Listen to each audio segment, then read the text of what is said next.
ताम धर्मचारिणीं शंभो प्रणमामि पराम शिवाम प्रणमामि पराम शिवा। सर्वप्रथम श्रावण मास शिवपाठ ग्रुप अध्यक्ष असणारे महाराष्ट्रातील ख्यातनाम गायक श्री हौगी पन्नासे यांना अनंत अनंत मंगल आशीर्वाद तथा ग्रुपवर ॲडमिन तथा सदस्य असणारे सर्वच शिवभक्तांना श्रावण मासाच्या तथा कृष्ण जन्माष्टमीच्या हार्दिक हार्दिक शुभेच्छा। आज दिवस सोनियाचा झाला उदय भाग्याचा। श्रावण मास म्हणजे साधूनाम दर्शनम पुण्यम तीर्थभूताहि साधवः। तीर्थस्नान, ज्ञानस्नान, कर्मस्नान आणि उपासनेचं स्नान याचं मर्म ज्या महिन्यामध्ये जाणलं जातं त्या महिन्याला श्रावण मास असं म्हणतात। श्रावण मासामध्ये शिवभक्तांना काय करावे तर श्रावण मासामध्ये संतांच्या चरित्रांचं वाचन, श्रावण मासामध्ये धर्मग्रंथांचं वाचन, श्रावण मासामध्ये सज्जनांचं दर्शन हा श्रावण मासाचा विधी आहे।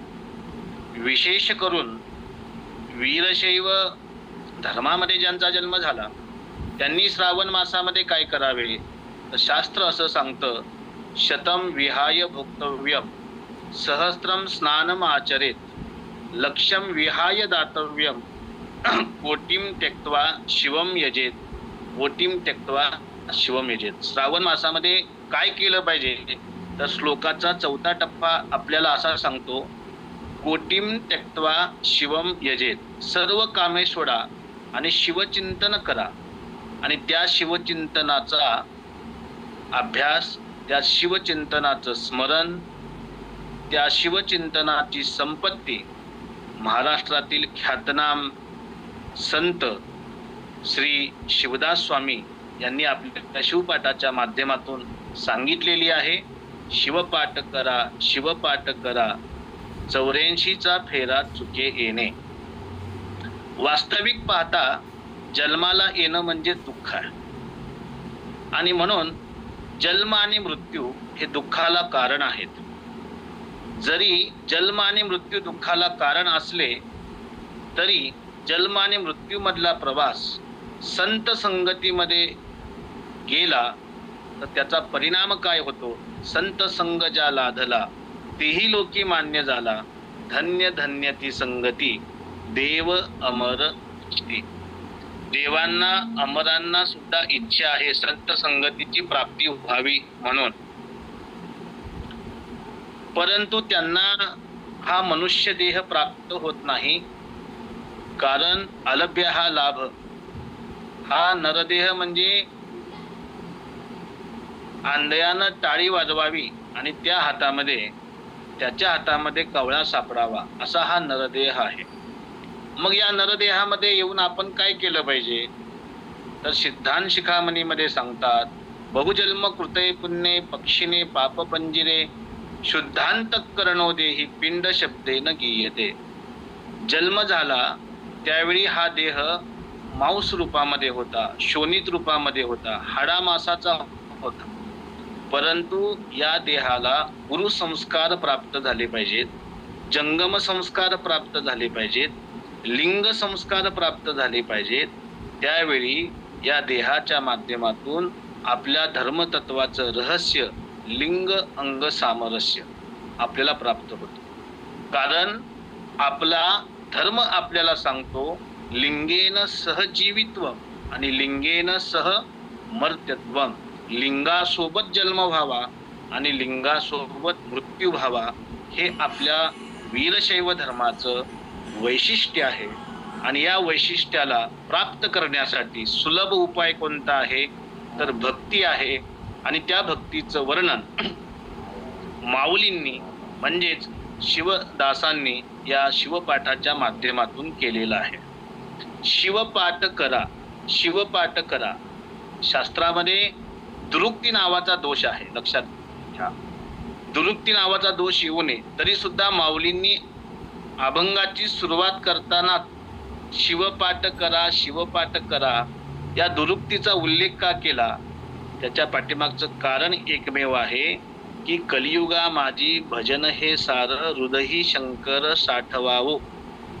कलियुगामध्ये भजन हे सार आहे. कलियुगामध्ये शिवनाम हे सर्वात मोठी संपत्ती आहे आणि या शिवनामाला जाणण्याकरता आपल्याला अपेक्षा कशाची आहे?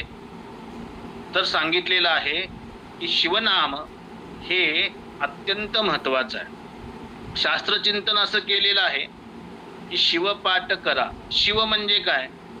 तर शिव शब्दातला इकार काढला तर शिल्लक शव राहतो आणि शवाला घरामध्ये 4 तासाच्या वर ठेवत नाहीत. आणि म्हणून देहामध्ये जोपर्यंत ई म्हणजे शक्ती आहे, क्रियाशक्ती, ज्ञानशक्ती आणि इच्छाशक्ती.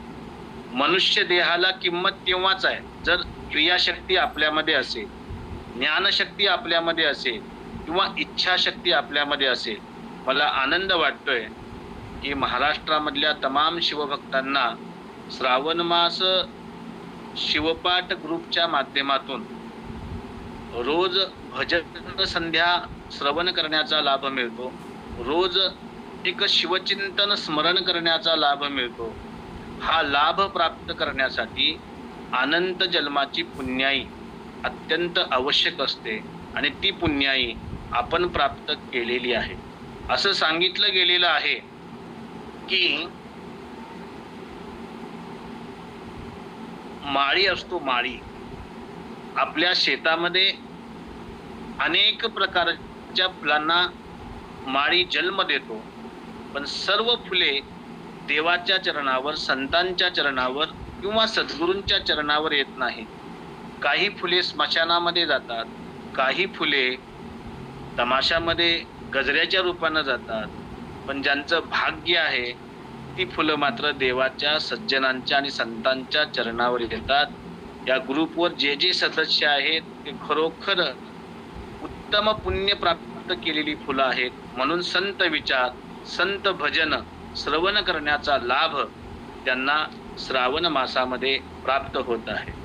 असं सांगितलेलं आहे परमात्माच्या प्राप्तीसाठी काय करावे? परमात्माच्या प्राप्तीसाठी शिवपाठ करा. परमात्माच्या प्राप्तीसाठी शिवपाठ करा. आता चिंतन असं आहे की परमात्म्याच्या प्राप्तीकरता शिवपाठ करा, ठीक आहे, आणखी कशासाठी शिवपाठ करा? पुढे जाऊन सांगितलं 84चा फेरा चुके येणे. 84 लक्ष योनी कशामध्ये आहेत? तर 4 प्रकारचे जन्म आहेत: जारज, स्वेदज, अंडज आणि उद्भिज. या 4 प्रकारामध्ये 84 लक्ष जन्म मानले गेलेले आहेत. त्यापैकी सर्वात श्रेष्ठ जन्म कोणता आहे? तर मनुष्याचा जारज जन्म आहे. जारज म्हणजे मनुष्य जन्म.